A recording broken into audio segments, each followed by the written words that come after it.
Another fabulous episode of Tune Soup. Today we're going to be doing a review of the movie, the first of the Studio Ghibli films, Nazca of the Valley of the Wind. Thank you, Riggs. Thank you. Visual. Thank you very much. Appreciate it. I'm actually going to kick off the episode today with a trailer for the movie. That's all right with y'all. Oh, absolutely. I mean, just trying something different. Appreciate that. I got it here. Okay.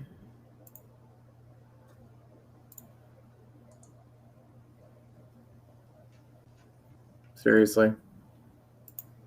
I try and do something cool, and this is how it goes. I pull up a non. Let's try and grab an English one. How about that? Okay. I mean, if you want. Thank you. Thank you for giving me the... We got your back, dude. Always. There we go.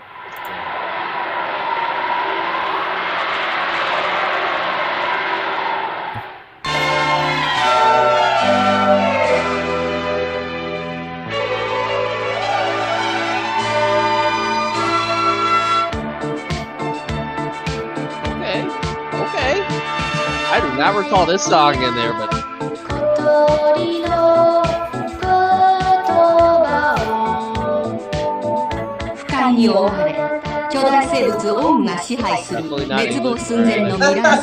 Definitely not the dub.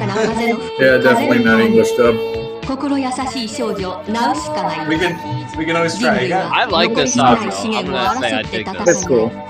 そのためにオウムの力を利用しようとしていた。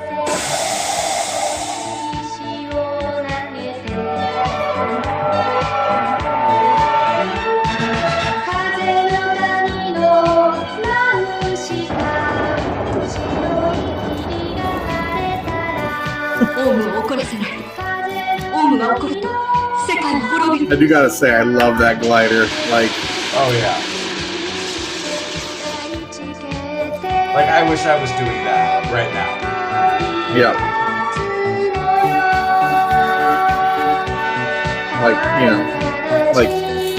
Like leading a bug to Providence or something, or what?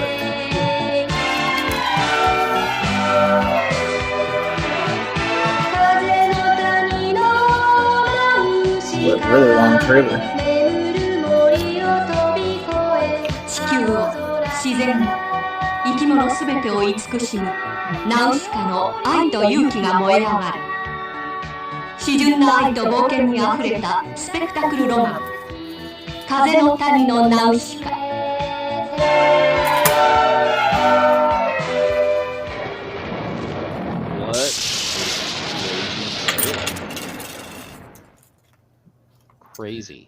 Crazy.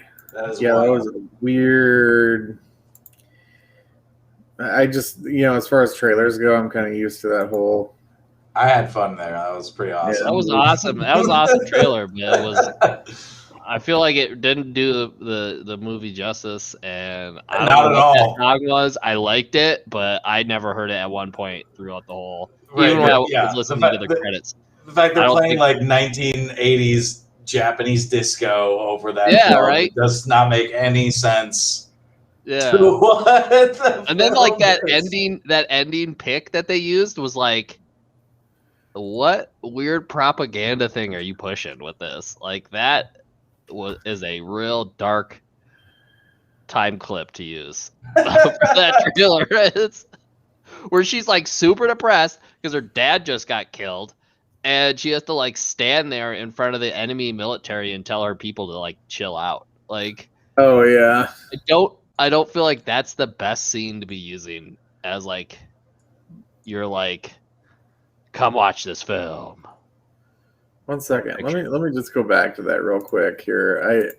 I didn't even see the last bit of what was playing there. What were you watching? One. I was watching the same thing. Right here. Oh, this thing. 愛と勇気が燃え上がる。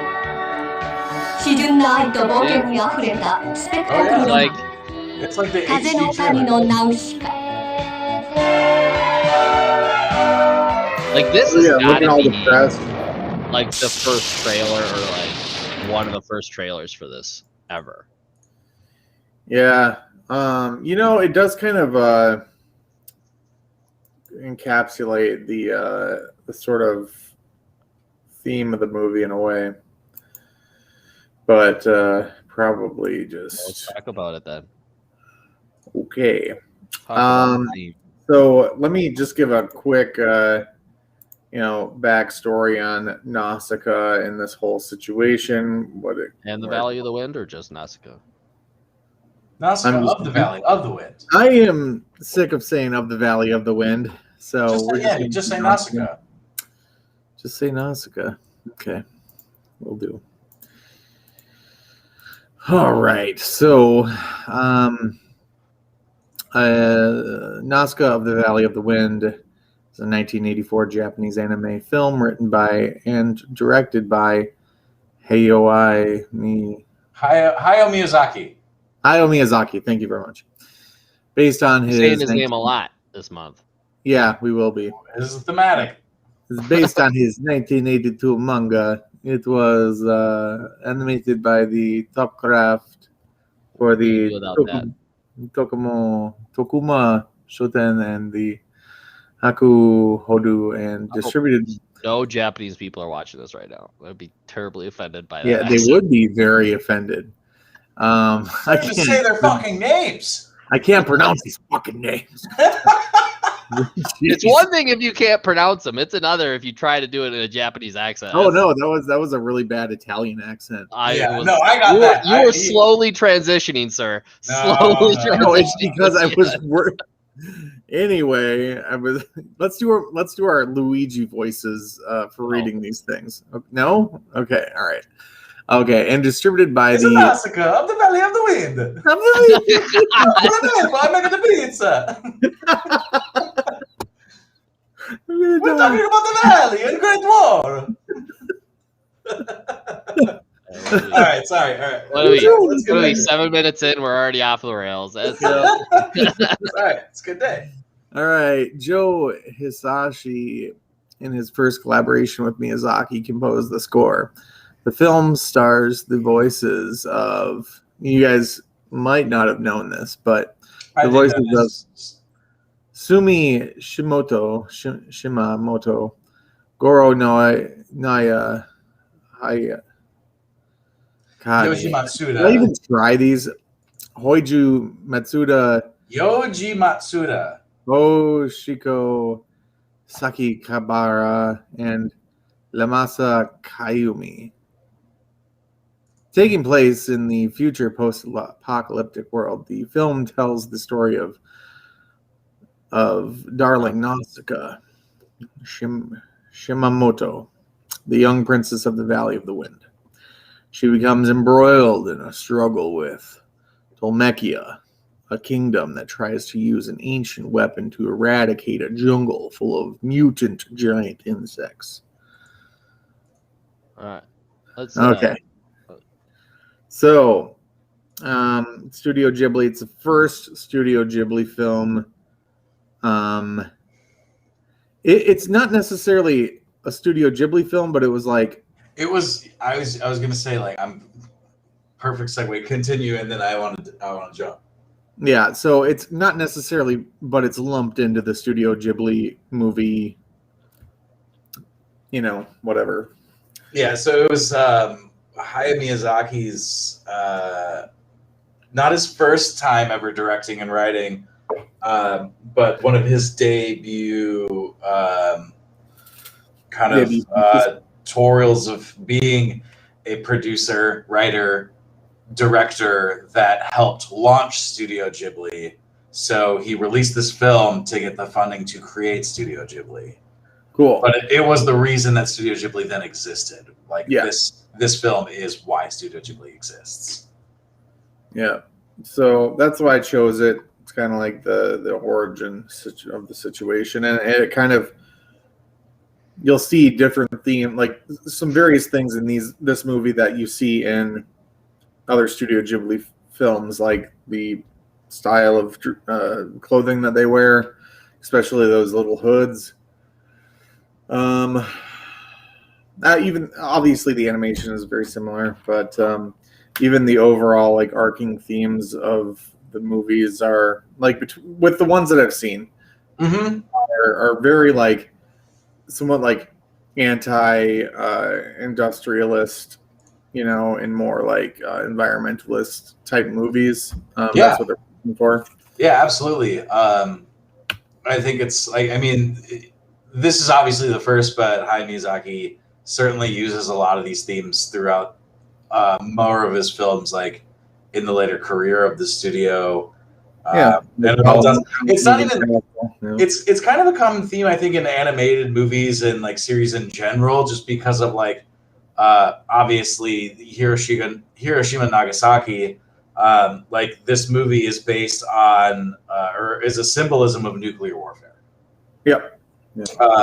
So, like bioweapons created by humans, and in this one specifically dubbed God Warriors, as thousands of years later, raining down devastation on the world, eventually causing this fucking mass destruction to life in the landscapes. So, like, the setting of this film is pretty post-apocalyptic, like super neo-future, like mostly desert land. The only thing that's like vegetated is like moldy, spory, rotten forests infiltrated by giant insects, and then it's just like people living the way they can, like in separate, communities, lands, etc.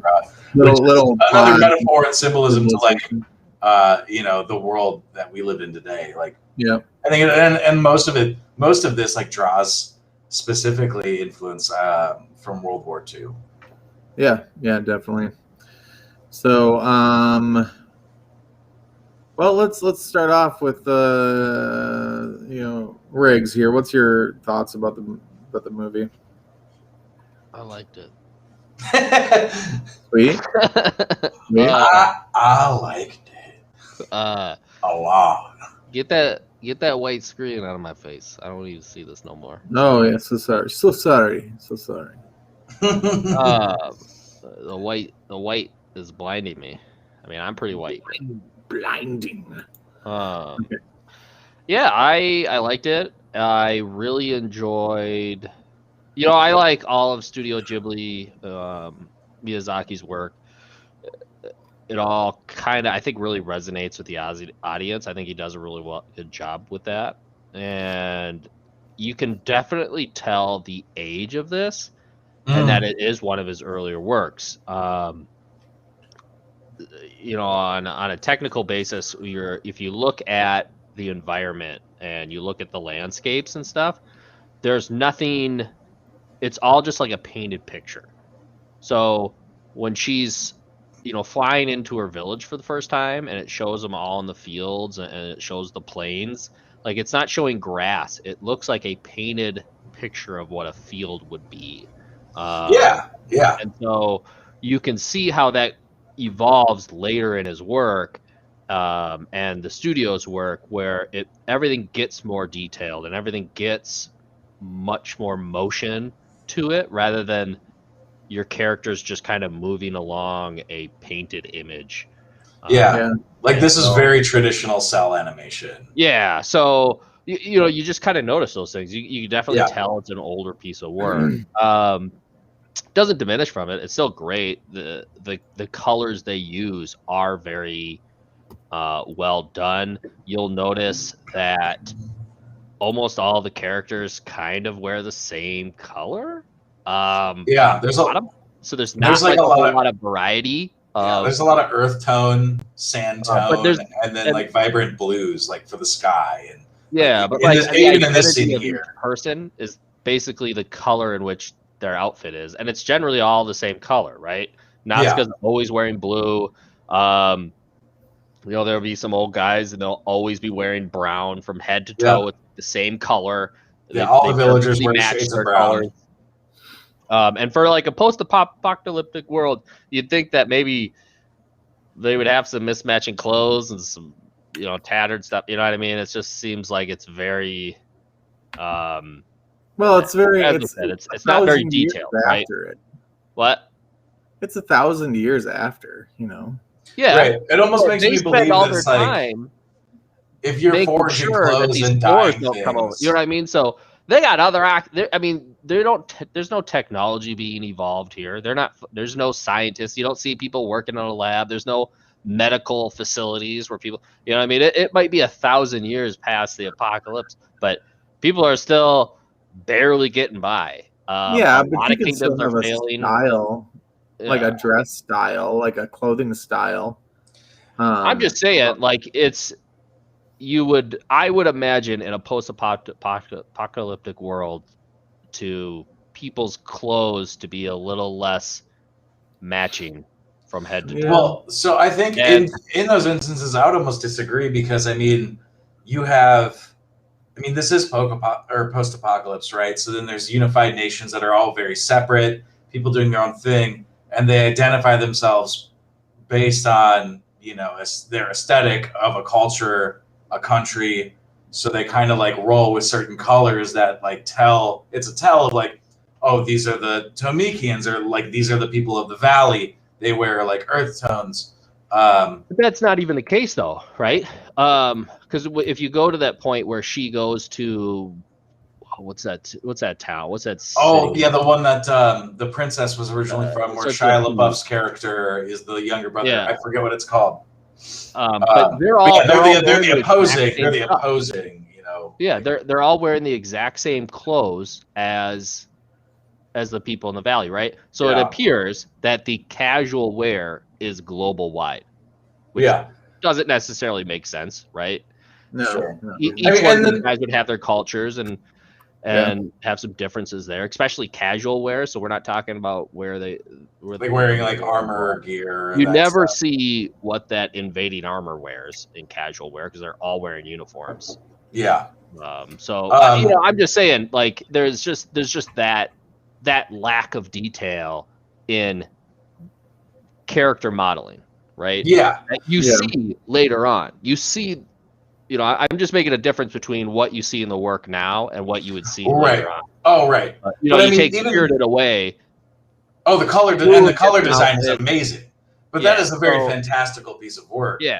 Yeah. Whereas like this, I mean, there is a moment where like Nausicaa dresses up in like to disguise herself, and she's wearing a bright pink dress, and that's a notable thing in the film. But I think it was in design and character development and design thought through, where it's like, oh, all these colors are going to be muted and mutual and in the same palette, because that's going to portray like maybe this post-apocalyptic feeling, like the fact that there's like anti-color brightness, I would assume had to have been like not a design flaw, but like a nominal choice. Like they made that choice on purpose for an aesthetic reason to portray like sandy, dusty, destructive future.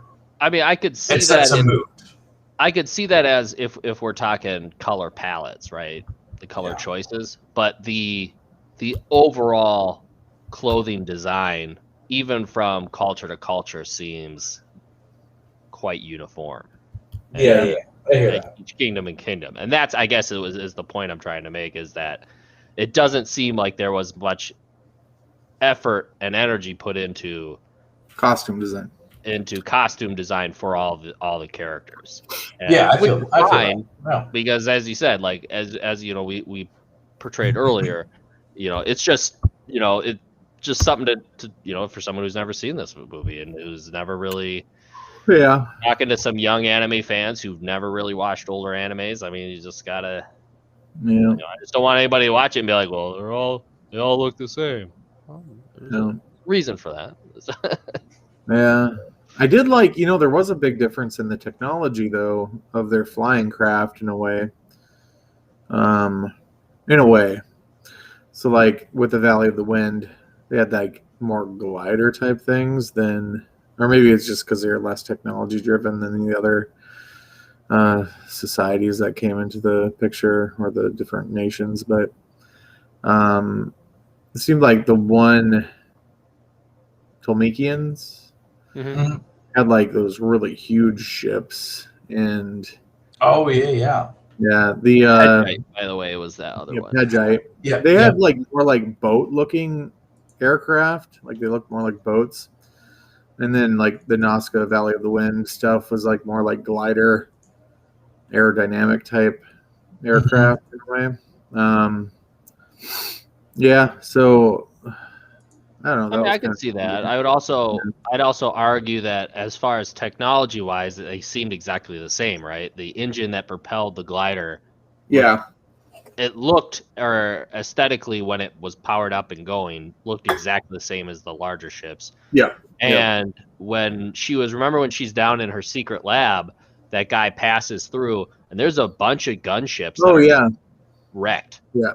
So it seems like the people of the valley discarded that, and they were like, look, no, we're going to try to live in harmony. We're just getting rid of all this stuff. Yeah. They kept one gunship, but beyond that, they were like, it became no. sanded over and is just like Yeah. on the beach as a relic. And so, because you could tell those other kingdoms were massive. So if you're talking, the ability to move goods and people from place to place, thousands of people in an airship. Yeah, those airships are going to have to be massive, where the valley people were kind of content just not necessarily being nomads, but just being small-time villagers, just hanging out. Yeah.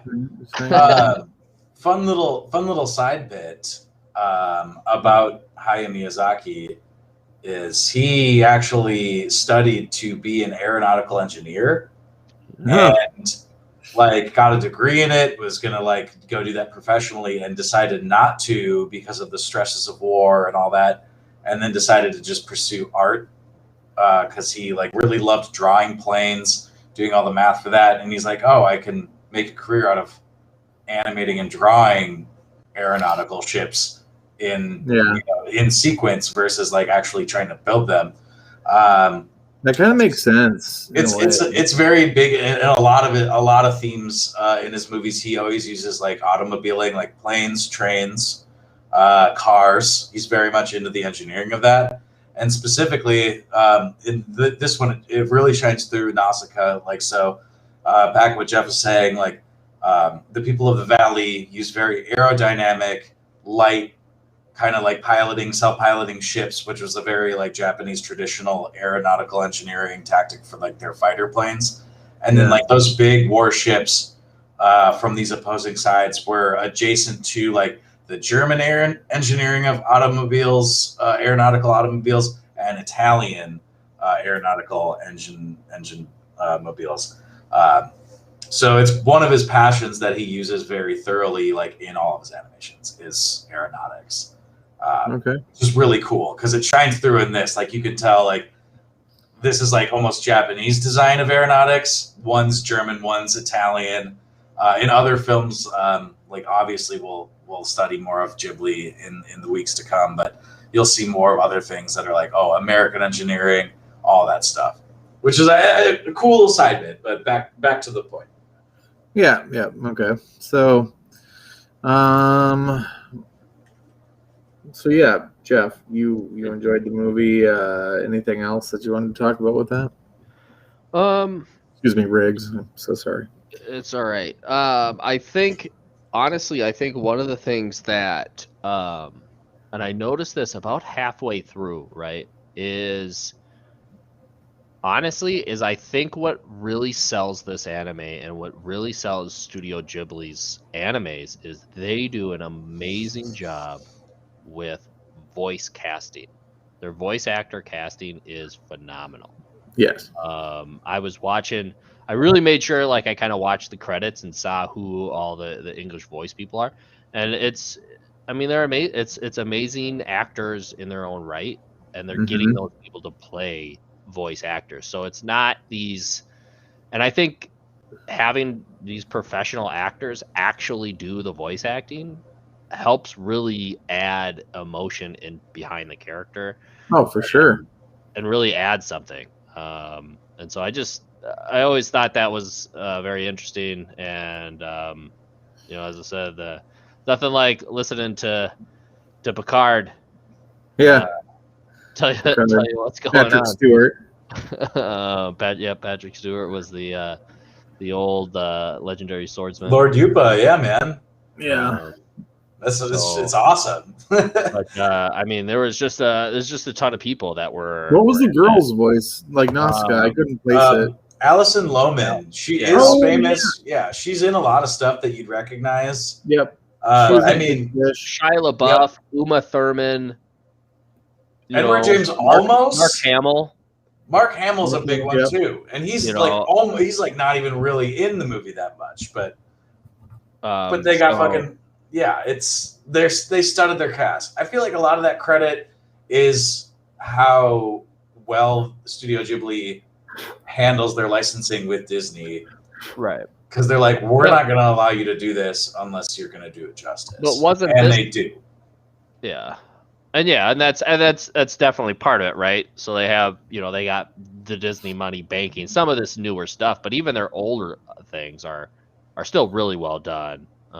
Well, I mean, they English dubbed Nausicaa in 2003-4 and released the English dub in 2005 through G-Kids. Okay. So it was a lot later, and they did that with a lot of other Ghibli productions where they had caught back up with dubbing through licensing rights, and did a really good job and did a lot of justice. Another interesting thing about Disney doing that is if you go back and watch Nausicaa of the Valley of the Wind, like within the first 10-year cuts before they made edits in the Japanese version, the dialogue extremely minimal. The orchestration minimal enough, and most of it's just Foley to set a scene. And then Disney gets a hold of these movies, and they actually edit and add a lot of orchestration and over like lining and like getting voice cast because of the American attention audience of like how someone views a film in the American science of viewing films. So Disney like adds orchestration to keep mood building, sound going, instead of just like having moments of silence where like Miyazaki's original works are actually very quiet and it's just something you're supposed to see, whereas Disney takes it, produces, and then edits it so it's an epic, like you're getting all sensories, visual, oral, getting more lines than you normally would because people spoke very seldom in the original cut, which is cool. It's an interesting take, but it still translates and works very well for I think the English dubs. Like they're all great. Yeah.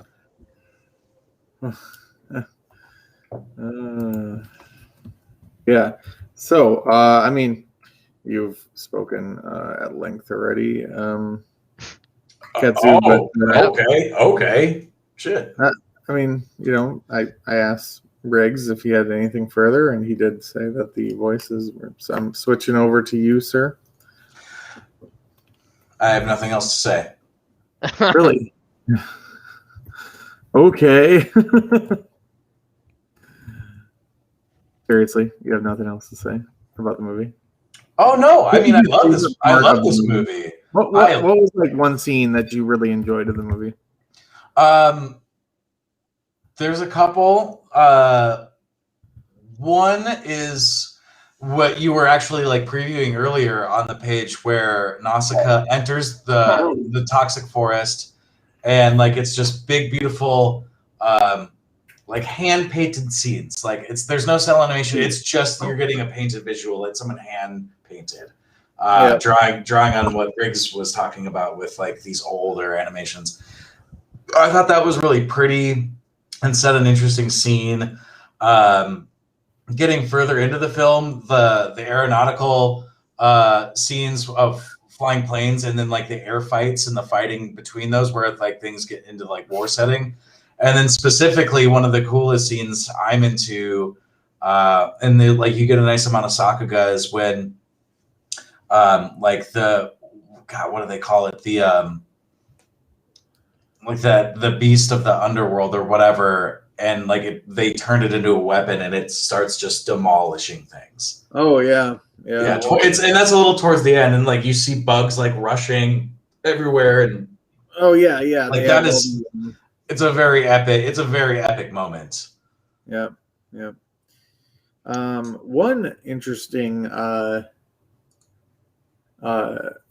sort of sequence that I thought was like I guess I kind of really enjoyed this part of the film was where they basically they have the glider, and then they have, I think, the gunship, and they have to sort of do a crash landing into some water, and then they end up landing in like it's some sort of nest of those roly-poly things. Oh yeah, yeah. Okay, so that whole sequence is kind of cool, where they like kind of wrap her up in this like sort of yellow tentacle-y business, and she has like sort of these visions. That's kind of cool. But right after that, she goes and chases down that dude who was in that was it Tolmekian gunship or something, or whatever. Yeah. So she runs after that guy, you know, with her glider, and Pegite.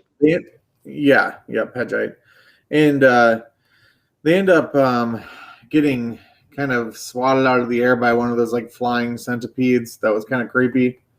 My kid thought that was kind of horrifying.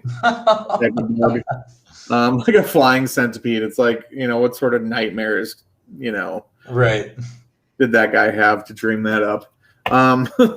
But it's right after that. So they fall into the sand, which then they fall into this like underworld petrified forest, which is eerily similar to the sort of stone forest or petrified forest that is in Bleach. Waco Mundo. Waco Mundo. Thank you very much. Oh, a couple of Bleach guys. I'm not that deep in Bleach. I don't know. Yeah. So like Bleach and Waco Mundo, like very similar. Don't bother me now. Yeah.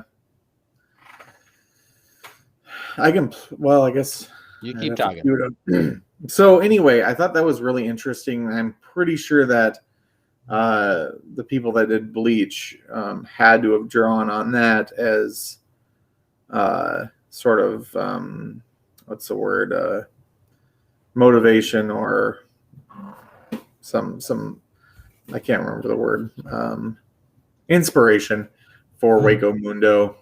Gillian Forest. That's what it is. Gillian Forest. Me. Yeah. Yeah. So that was really cool. I thought that was like a really kind of beautiful scene. Yeah, that was probably my favorite scene. Yeah. Another real cool scene was, towards that downing of that end where like they start fighting before the bugs get into shit, and Lord Yupa like flies through the sky and then just grabs his knives, and then jumps onto the ship and starts sword fighting everybody. Oh yeah, that was awesome. So cool. So cool. The dude was like, if you kill that man, you'll be a legend or something like that. So awesome. Oh, Yeah. Another character notes. I gotta say this. The people of the Valley of the Wind, those mustaches, oh geez, amazing. Yeah. I Like, wish where'd I you could get a have a bush like mustache. that? Yeah. It was like a must bush, not a mustache. It's like It's so much. It's like it's all of this. It's like what sort of Mario doesn't have shit on that. yeah. It's like crazy. I thought the sort of, as disgusting as, you know, fungus and mold is, like you had mentioned, the scene where she goes into that underground world thing. That's like a really beautiful scene, really. Even when Yupa kind of kicks down the door of that house that's been, I guess, infected with the mold spores. Yeah. And then it kind of like sprinkles and rains, like Yeah, it's like snow or whatever. But then like what's kind of messed up is like there's this little doll or something, or a bear or something that's like sitting on the ground. Yep. And didn't he go to pick it up and it just disintegrates? Uh-huh. Yeah, that was pretty crazy. Yeah, I mean the movie itself, like I said earlier, has these undertones. You know what I'm curious about is Sure. what I would have done at the end was I would have taken humanity down into those lower areas. Yeah. Dude, yeah, where the air is clean beneath the toxic Clean forest. water, clean air, right? Yep. I guess I don't necessarily know what you do for food, but like So there one is of the some sort of light. So maybe if you could find enough space down there with light, then you could develop some farm. I mean, I guess it's sand, so it's not like the world's best soil. But she said that she was using soil from. In like in the beginning where she like has her own little Wasn't kind she? of Didn't she say she got soil from the well? aquaponic setup. She's like, yeah, I'm using this soil and water from the well, and it's it's aerating these plants and keeping them alive without getting dusted by this by spores or whatever.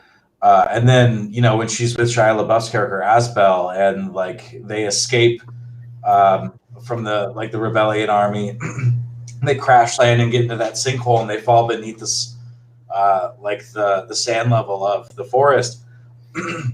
She has a moment where she's like on the ground crying, but she's happy because what's happening in the forest is like a natural occurrence of what she was like doing to plants in captivity in the valley as like a theory or like a science method to like, oh, this could be something that can save plants in the forest. She comes to find that it's actually happening in nature, like nature is healing itself. And she's been opposed to like these people trying to destroy and blow up the toxic forest, because if you did that, it would just spread the spores across whatever land is left and we would all vanquish. Whereas she comes to find that it's like, oh no, if we just leave this place alone, in time it's going to heal itself, and we can dig down there for sources of clean air and water, even around this forest, to like then have rehabilitation, and like the bugs will eventually like devolve or move out from what it is in this toxic forest because it's actually healing itself. And then the rest of that movie is like, I have to prevent these people from destroying this shit because that's what it's all about, for the sake of humanity and humanity's rebirth for vegetation and whatnot. You know what this movie really lacked was like any sort of closure, like it was pretty open-ended. I give you that. Yeah, I mean the Nazca ends up being revived, Yeah, that's great. She steered the bugs away from like literally demolishing what was humanity during their war, because the bugs were gonna just fucking kill them all. Yeah. But after that, it just seemed like everything's like, oh, okay. Yeah, like everyone woke up. They're like, oh, the bugs almost killed us. Maybe we shouldn't have wars. Yeah. It was like, oh, that's a really fast consensus. There wasn't a real easy, quick resolve.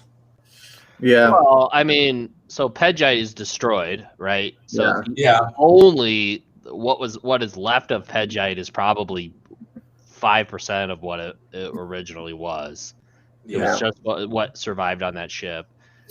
Who knows what's going on with that other army, because it sounds like that army is gone, has been eliminated, but the kingdom still exists, so there's still that massive population there. So I mean, definitely lacks closure, but you can't say that there's still things that weren't affected. Right. Yeah. It just seemed that like the ending was like, oh, peace is granted, but it was like, if it happened too fast, or like there wasn't enough of a ramp for like peace to be met. It was just like, oh shit, everything climaxed, now it's peaceful, without like some grace period for things to like kind of soak in. Yeah. And have feeling. With the that giant warrior being destroyed, I think that kind of put to rest a lot of the Tolmekians' sort of thoughts that they could actually do anything to any other culture. Mm-hmm.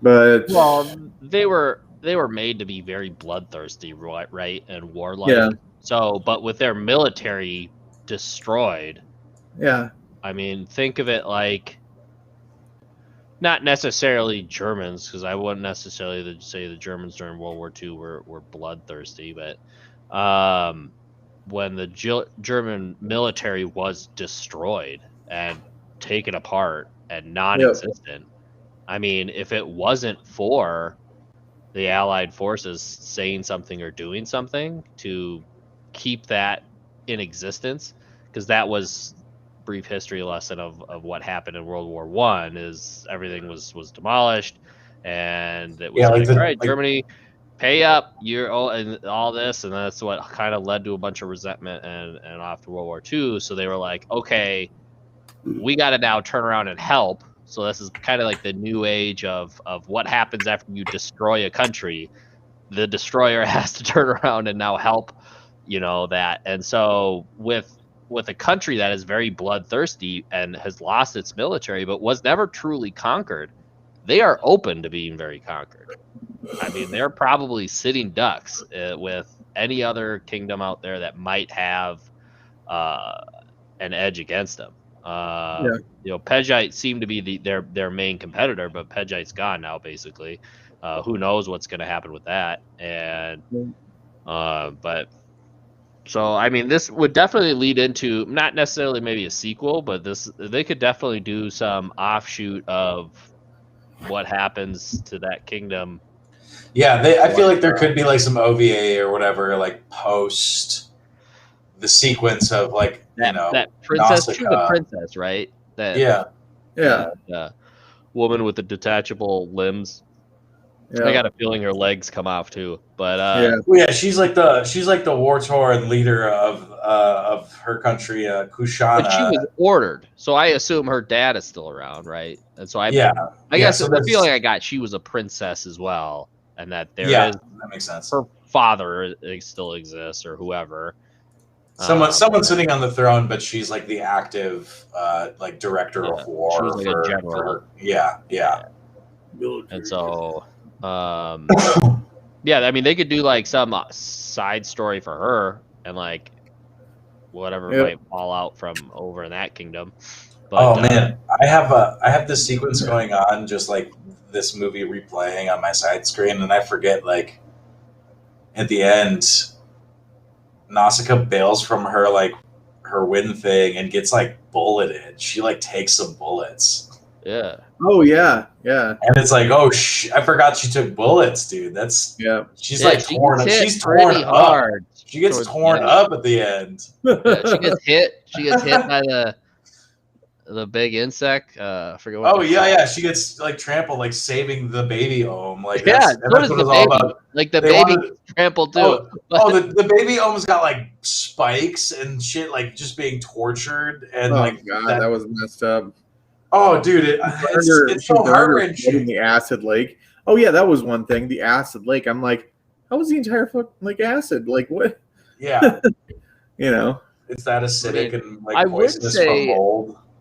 Something that on that note that could kind of confuse me was, so she was like, well, it's the soil that's bad. It's the topsoil. It's the earth. And it's like, well, wait a second. Aren't you guys like farming? You guys are eating. Oh yeah, and that's just the area of the toxic forest, is what she's talking about. But like, they inhabit a land that isn't infected. Okay. So like in the film, like my understanding was it was the topsoil everywhere. So like when Uma Thurman's army, not the Pejites, but the others, like they start invading, and like they've been bringing the wind of the spores into the valley. So like in the moment of the valley, like everyone in the valley like is going against the occupation and like fighting them. They're going to check the trees, seeing their trees are like infected at the root with this fucking like spory, sappy shit.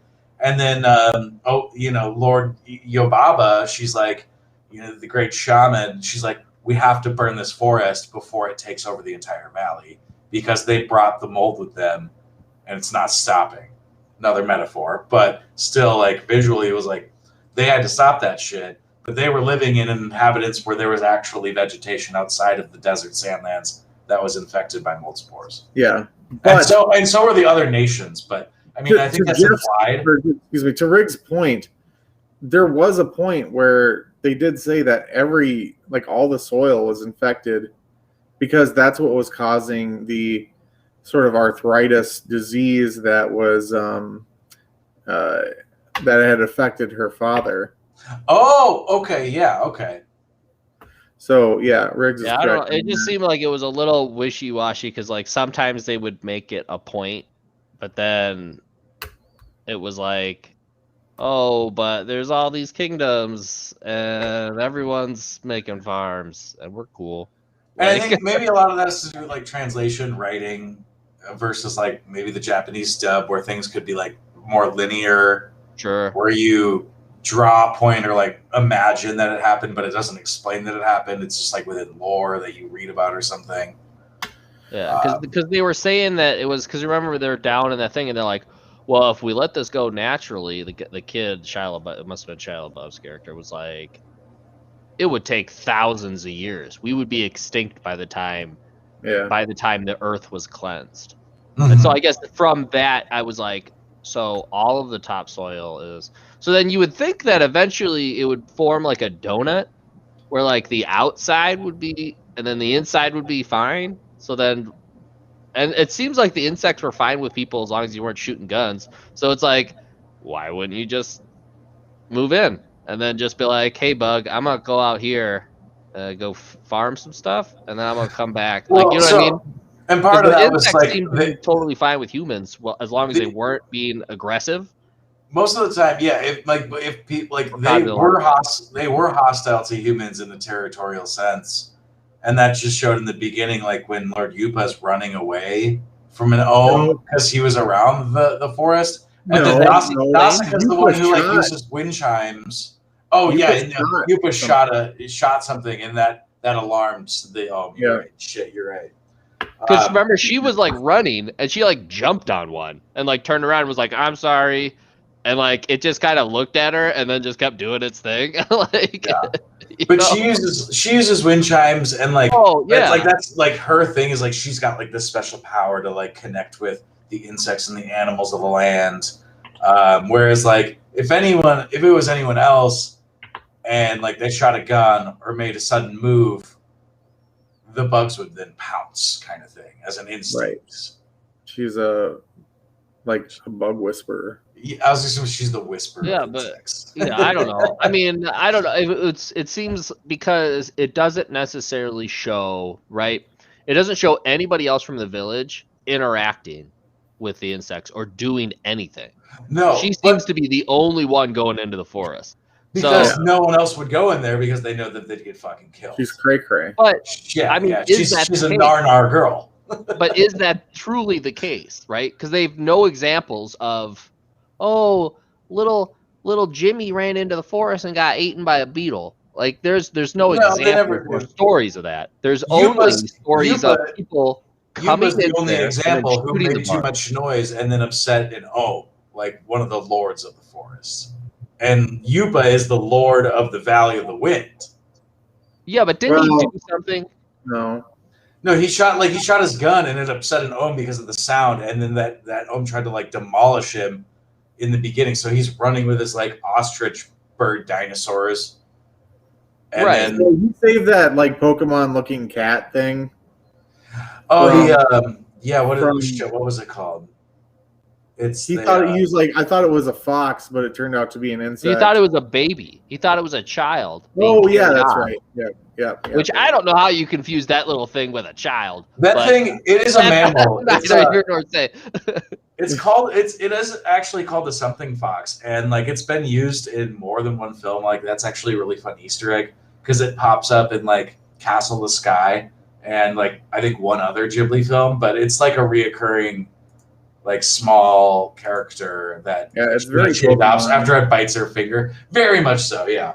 I wouldn't. It precedes Pokemon. Like that thing existed before Pokemon were conceptualized. It does. I wonder if there was maybe an artist or something involved with the Pokemon whatever that worked as an artist or something in these. I think the person who conceptualized Pokemon was very influenced by the character designs of like these early films. Okay. I would say yes for sure. That makes sense. Yeah. Yeah. I mean, I don't know. There isn't really a whole lot extra that I have for input on this. It was good. It was like it's a classic. It was epic. It was classic. It was like the feeling I get from like watching an old Western. Is it like really great animation or anything? No, not really. But it was cool for that time, and I can respect the artist's vision, right? You know? And how it precedes what's to come. Like, wonderful piece of work in that sense. Yeah, for sure. I will say it is extremely aesthetically pleasing. Yeah. Oh, of course. It follows a very specific aesthetic. aesthetic. That is what it brings you, right? It doesn't bring you a whole lot of thought. You're not going to walk away from me like awesome action scenes or like, oh, I was so touched by the story and this. You're just going to watch it and you'll be like, man, I like this. It's almost I just like this being. The state of being is this is nice. This is nice. It's like watching a sunset.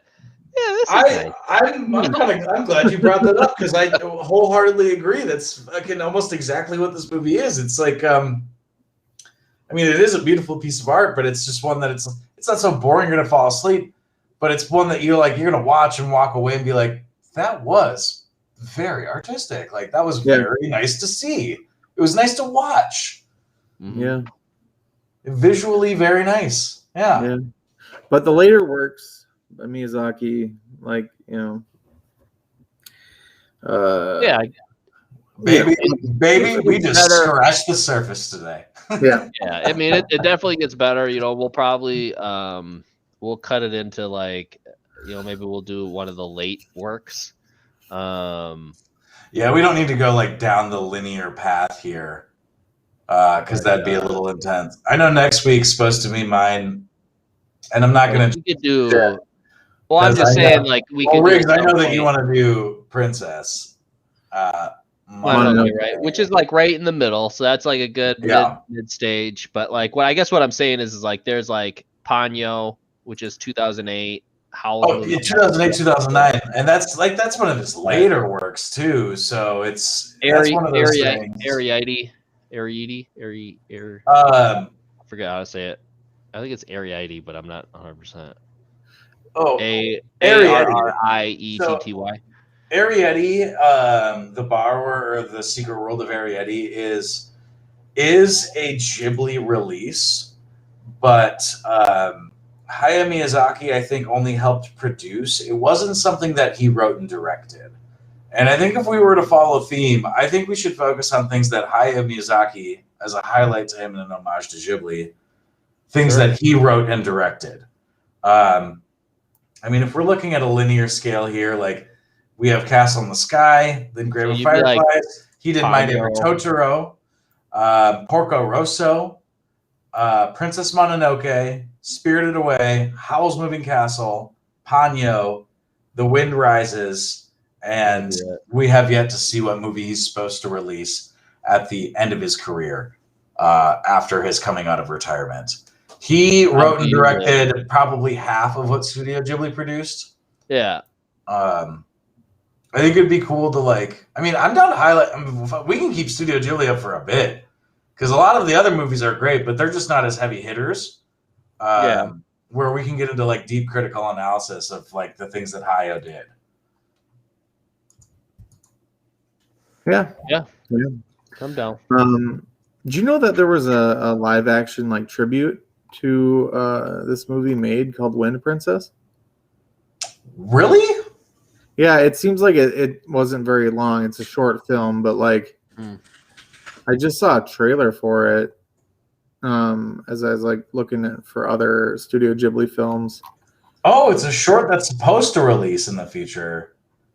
Yeah, a short official trailer, Nausicaa tribute. Whoa, okay. Yeah, it looks That'd be really kind of neat. Yeah. badass, honestly, just from the trailer. Like, and then the girl that plays it, it's super friggin' hot. So that's That's not important here. hey, it's Back important. to that visually, aesthetically pleasing. What? Yes. Speaking. I mean, I don't mean to be. Never mind. I don't want to be that guy. Well, don't even go Don't there. even Don't be even that go guy. there. If you got to Don't be that start guy. it like with that, don't even do it. Yeah, don't do it. Okay. Fine. Well,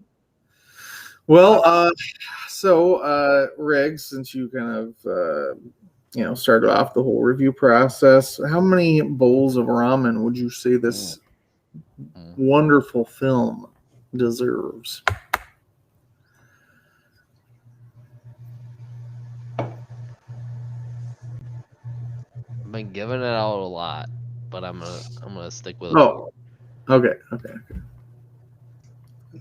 And that That's too. Yakamoto. Yeah. did you say Ketsu Yakamoto? Of course I did. I love that you keep that up. I love it. Nine. So, sorry, excuse me. I'm going to go 2-tier here. There's 2 layers to this broth. 1, general film analysis, and then 2, Studio Ghibli Miyazaki analysis. Oh, that's how we're doing this? That's the way I'm doing Come this. back full circle then. Then let's roll it back to Riggs in a second here. For me, as a film, it's a classic. It's a predecessor. It's a wonderful piece of art, visually striking, as Riggs had spoken on earlier. We had a 15-minute discussion, no holds bars, not skipping a beat, about talking about this movie because it is so encapsulating. So as a film, I'm going to give this at least 4 bowls of soup. I would give it 4.5 bowls of soup.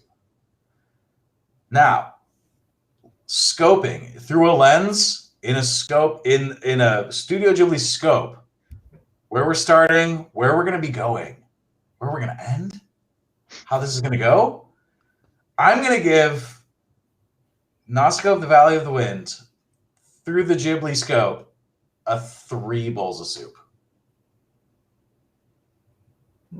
Okay, I see what you're saying. I'm gonna follow suit, by the way. Back to you, Riggs. I was thinking the exact same thing. I'm gonna stick with my 4. I was thinking of actually cranking it up to a 5 as an anime film. Altogether. As an anime film, I give, like I said, 4.5. I was like, 4.5 as it's an anime so film. good compared As a to Ghibli like lens, as a Ghibli scope soup. in frame of reference. But yeah, 3 bowls of soup. Studio Ghibli, I'm gonna break her down to a 3 because they are some gems. We got things to talk about and work with here. But I'm gonna stick with where I was at with 4. Because I really do like it, and I really want to give it a 5. I feel like 5 is flawless. 5 is flawless. 4 is honest, and honestly, if I was as a film, I'll give it 4 because I loved it as much as I did Vampire Hunter D. Ooh. Which I did give 4 bowls of soup. So I'm going to do that. But under the Ghibli scope, 3 bowls of soup. I follow suit. Okay, so Let's hear it, Foundation. Lay it out for us. Give it to me. Lay that brickwork. Let me hear it. The way I'm doing this, because I don't want you to think that this is just completely batshit crazy of me to say. Oh. But I'm judging this. You can't like start with that and then not think that we're going to think that. At the time, was this the best anime that they could have made? Well, yeah, absolutely. I think it was. Yeah. In as far as like storyline, theme, I think it's. But here's my question then, right? My question. Riggs, no. I have to. He had 3 I know fucking how words he left in him. watches. He watches it dubbed, and the dubbed film came out in 2005. So if you're comparing the film in its context, if you watched the dub, then you should be comparing it to what was available in 2005. I'm just using your frame of reference against you. Let's subtext and footnote that. But So, Foundation, I'm keep really going. encapsulated, and I really want to hear what you were saying and what you were going to say. I hear that. That makes more that does make sense. So I can't really use that as like the hinge upon which my decision is being put out there. I'm gonna give it a 5. You know what? We have our first 5 bowls of soup from Foundation. I gave That wasn't Vampire. You can't give your own. You can't give the one that you give out for the review your own. That's biased. It's too much. I know, but I'm comparing it to Vampire Hunter D that I gave for the reasons that I gave it. I think it had good soundtrack. I think it had good visuals. Hey, we're not talking about D. No, he's talking about Nausicaa. He's talking about Nausicaa. Oh, okay. So I think it had a good storyline. I think the visuals are pretty cool. I thought the music was cool. The dialogue was pretty cool. I mean, or whatever. It's just like it was what it was. It didn't need to be any more than it was.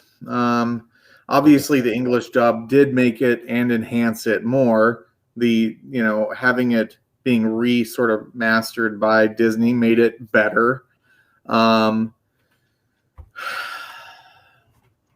The only critiques that I'd have are like the artwork of the aircraft of like the Tolmekians and the other peoples. I think that aircraft like kind of like artwork is kind of weird, where it's like kind of really fat and stupid looking. I'm not a huge fan of that artwork, but really that's just personal choice. What he wanted to go with.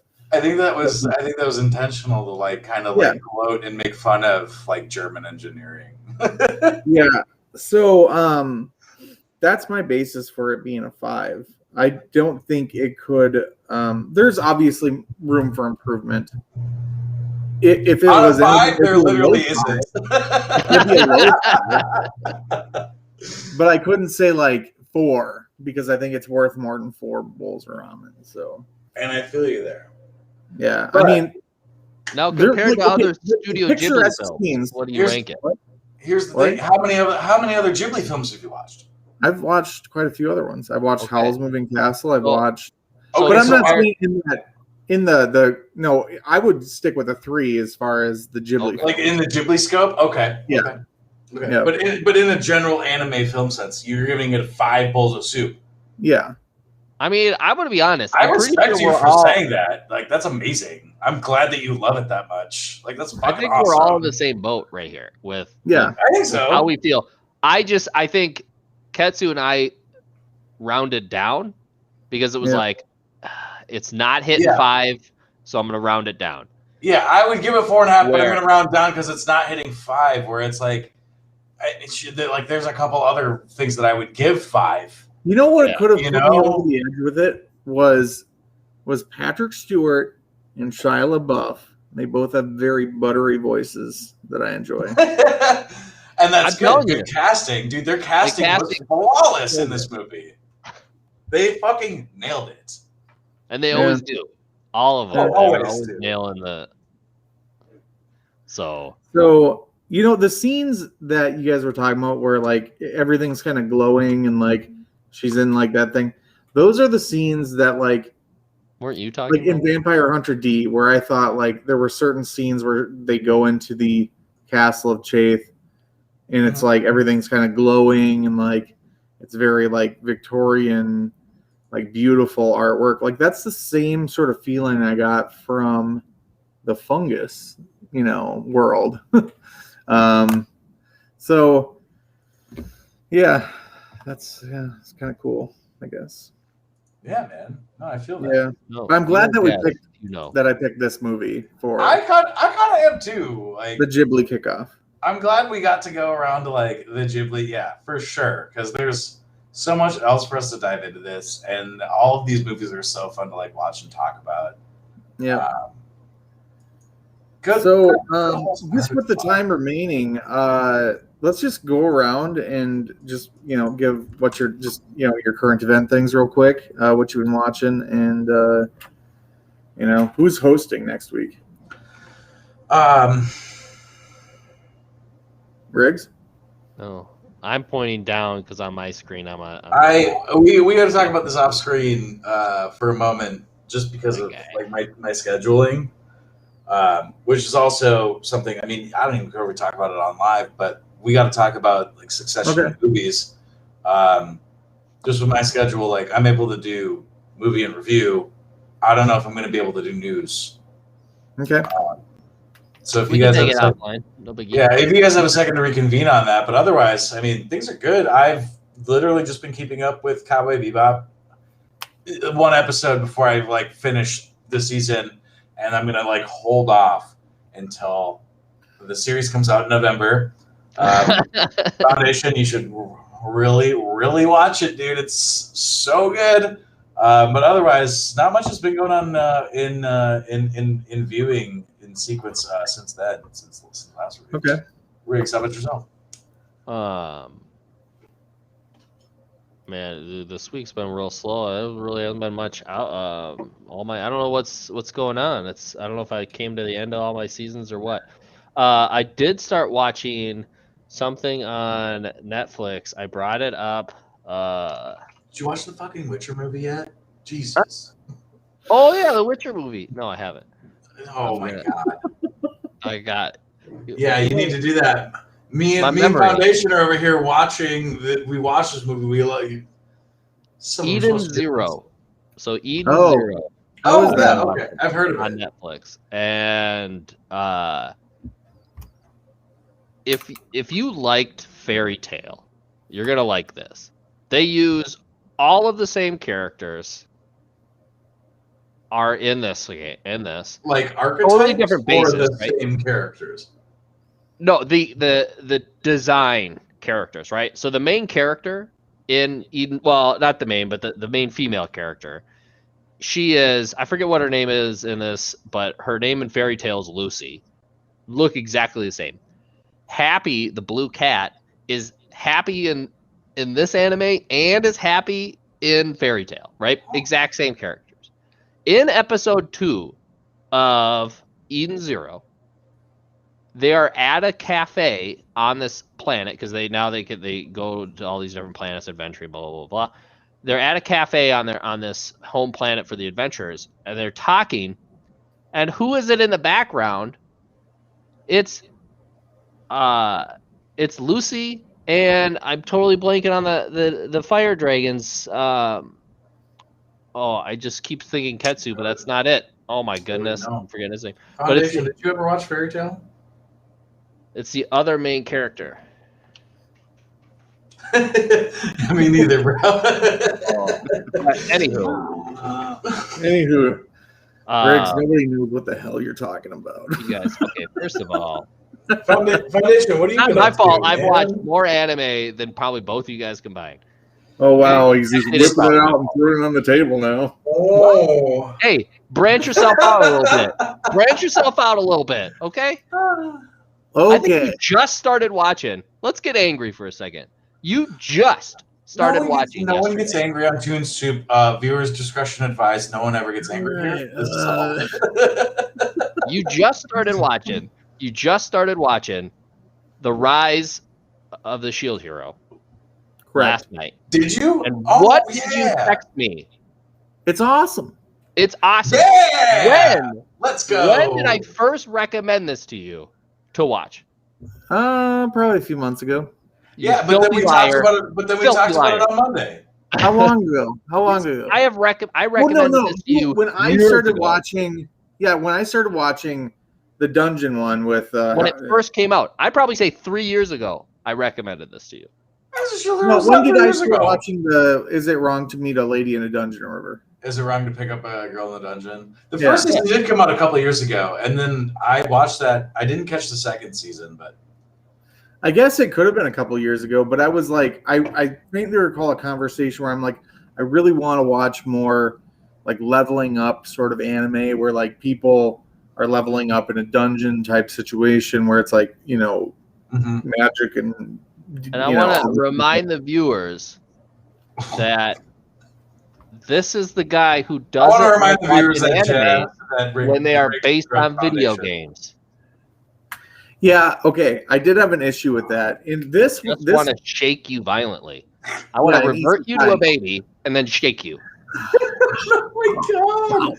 In this man has a child or many children, but I don't shake him.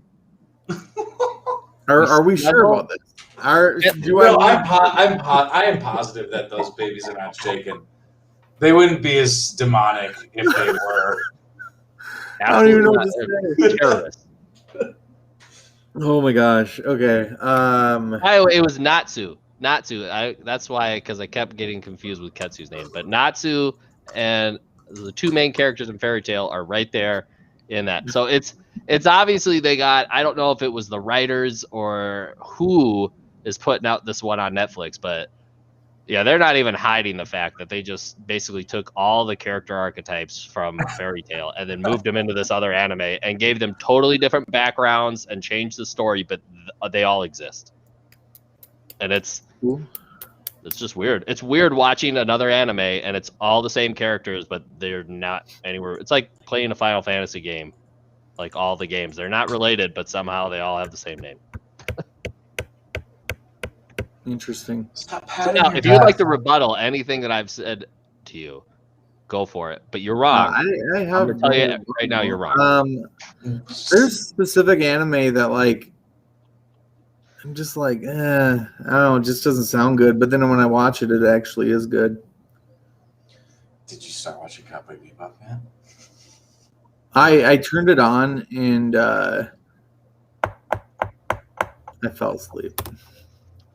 Oh, you know what? I will say Cowboy Bebop will do that though, because there are some times when it's really slow, and then they have some cool jazz music. I mean, I'm gonna be honest, it can. It's Cowboy Bebop has jazz. So it's more. It's a visual journey. A lot of the time, it's a visual journey. You don't want to watch Cowboy Bebop at night when you're sleepy, because you're gonna go right to bed, dude. Yeah, and then you'll wake up in a gunfight. What happened? Dude, I did that 2 nights ago. I was on episode 20, fell asleep, woke up in the middle of episode 23. I was like, fuck, I gotta dial back when I wake up tomorrow. Yeah. I'm gonna turn this shit off. It was just so soothing. That happens. I always turn on Ancient Aliens when I do that. Of course you. Wow. Dude, Ancient Aliens. Let's put a pin in that. Let's put a pin in that. No. Listen, the guy's voice. This isn't an Ancient Aliens podcast, guys. We're not fucking doing this right now. It was part of it is animated. I mean, hell no, fuck no. Shut the fuck that is up. one thing you do not see very much in a lot of anime is alien stuff. Extraterrestrial stuff, yeah, no, it's usually never there. Yeah, it's always usually like space western or like dystopic space feature, like people. Like there's no extraterrestrial, acknowledgement at all. Makes you wonder. Like they're like, yeah, no, aliens are fucking. They probably are like, aliens are fucking real. Fuck that shit. Yeah. I mean, in what context are we talking here? Okay, so I mean, if you've seen Space Dandy, there are alien characters. I guess it's more really. I guess in context, what I'm saying is like there's never like an anime where it's like society and an alien invasion. Like that doesn't exist in any anime I've ever seen or even heard of. And if it does, I want to watch it. I got one for you. It's not an isekai. Don't give me some fucking isekai video game bullshit, dude. No, I'm talking about like the plot setting is humanity and then there's aliens, not like I got digitally downloaded to an alien world where there's furries as people. Nothing against furries, too. Everyone's welcome. Yeah. Everyone's welcome to watch the stream, you know? Sure. I don't shame anybody. Voice. Anthropomorphic animals are cool, and so are the animes that depict them. Beast and the Boy? What a wonderful movie. Maybe we can do that in a month or two. I got one. Cat Planet Cuties. That is some fan service. Yes, shit. I know it is. Hey, don't give me some alien fan service titty mojo that was shit. not in your recommendation. It was not in your filter. You said no isekais. Yeah, I said aliens. Yeah, no, you gave me titty fan service alien anime. all right. All right, well, enough of that. Anyway, so I am Foundation, on you watching? episode 9 of. Oh man, you're trucking through that, huh? Oh yeah. That's Trucking. good. I mean, the episodes are like 14 minutes long. It's like big deal. You should read the light novels. I finished up the English dubs of Hero Academia. Yeah, so that was pretty good. Where did it end on the English dub? I think it was where that dude that could like manipulate the stripes on the ground, like the paint stripes on the ground, he was in like a fight with Endeavor, and then okay, so yeah, like his like internal family arc. God, that's kind of a really sad episode, but it's really good. It's just really sad because that dude's a real piece of shit to his family, and he just wants to atone. I got another one, and you've actually seen it. One Punch Man has an alien invasion. All right. You know, But he one punches them up. All right, I guess, Riggs, you're right. Yeah, Ball, that's it. No, you're right. Dragon Ball has aliens, right? Yeah, but guys, the point I'm making is like. It's not like a UFO drops out of anything. There's already alien-esque like superhero mutants and shit.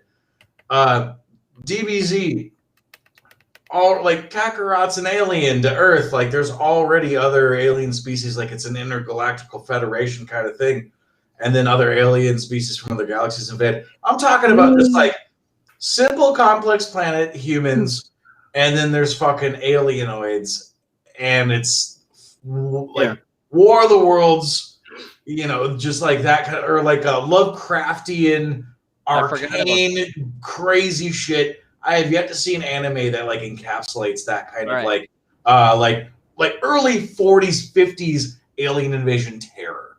Knights of Sidonia. Knights of Sidonia. You are gonna hate the animation, but it is exactly what you're talking about. Interesting. Knights of Sidonia. Knights like a. Yeah, like with a KN. Duh. How do you spell Sidonia? Sidonia. Sidonia. It's a song by Muse. It's actually a really good song by Muse if you guys haven't heard it. And it's an anime? Yeah. So I think I watched it on Netflix, and now it's on Funimation for some reason. But am I gonna hate it because it's CG? Yep. Yeah, I'm gonna fucking hate it, dude. God, that sucks. I will say you have a point there as far as like alien races, right? Whenever you get any type of sci-fi space anime, it's always humans across the board, right? They're just humans across. So it's very like I'd almost compare it to like Star Wars type deal where it's just like everything's very humanoid. Like where are like the hyper intelligent slug people or like hyper intelligent insectoids, like that one movie from the 80s. You guys remember that movie? Insectoids? Yeah, where it's like the humans and they're fighting the insects of the planet. Oh, dude, Battleship Troopers? Starship Troopers. Starship Troopers. That's fucking it, man. From the 80s. That's crazy cool. That's from Is it not like the 80s? Oh, it was 90s. Oh, but it's like filmed and set like it's supposed to be the 70s. You know yeah. Okay. That's a hell of a movie, though. There is an animated film for that. There is an animated film. All right, well then I'll fucking watch. That'd be the shit. I'll watch that. There's a couple, I think. I don't know how good it is. I never watched it. I assumed it's pretty bad, but there's actually like 2. I think I watched one of them. That's okay. Oh, Remember Mass Star- Effect. Mass What? Effect, the movie. There's a Mass Effect movie. Oh Mhm. my god. Let's do it. It's not very good. Like, Oh, well, then I won't do it. it's not gonna win any awards. So, but it's got your alien. Mass race. Effect is a canceled film adaptation of the video game. Literally, a category canceled film. Okay, I own it on Blu-ray, so they're effing lying, and you can stream No, it. but canceled film is like a title of. It's a failed film. It's called canceled film. It's like a genre. Oh, It's canceled film. Like that's too new age for me. That's a yeah, you don't watch cinema. remember. I'm old. You don't watch Not film. as old as Foundation, but I'm old. Yes, it's fucking same. Pretty sure Foundation's probably younger younger than you. than Pretty sure Foundation. Foundation's younger than you. No, No, Oh, well. he's a couple years, I think. I'm the old man in this crazy RA. Old Grandpa Foundation. old grandpa. That's why he's the Foundation. Shits his pants. Fucking wears diapers. Anyway, Now you know what we talk about off air.